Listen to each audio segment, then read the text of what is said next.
আগামীকাল নবান্ন সভাঘরে মুখ্যমন্ত্রীর বৈঠক। আমার বাংলায় এই খবরের দিকেই আমাদের এবার নজর। সব দপ্তরের সচিবের সঙ্গে বৈঠক করবেন মুখ্যমন্ত্রী শুভেন্দু অধিকারী। আগামীকাল নবান্ন সভাঘরে মুখ্যমন্ত্রীর বৈঠক।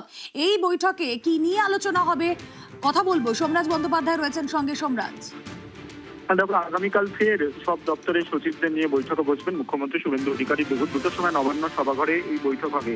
যেটা সূত্র মারফত জানা যাচ্ছে, বিভিন্ন দপ্তর নিয়ে রিভিউ করবেন মুখ্যমন্ত্রী শুভেন্দু অধিকারী। সেই কারণেই এই বৈঠক ডাকা হয়েছে। তুমি দেখেছো গতকালই, অর্থাৎ সোমবারই কিন্তু দায়িত্ব নেওয়ার পর তিনি নবান্নে আসেন এবং নবান্নে আসার পর দপ্তরের সচিবদের নিয়ে প্রায় 1.5 ঘন্টা বৈঠক করেছিলেন এবং সেই বৈঠকে বেশ কিছু গুরুত্বপূর্ণ নির্দেশ দিয়েছিলেন।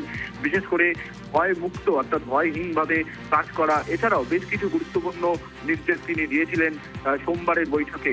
তারপর ফের 24 ঘন্টা যেতে না যেতেই ফের তিনি বিভিন্ন দপ্তরের সচিবদের নিয়ে বৈঠকে বসতে চলেছেন। আগামীকাল দুপুর 2টার সময় নবান্ন সভাঘরে বৈঠক হবে। ইতিমধ্যেই তার প্রস্তুতি চূড়ান্ত করা হচ্ছে বলেই সূত্র মারফত জানা যাচ্ছে। বেশ।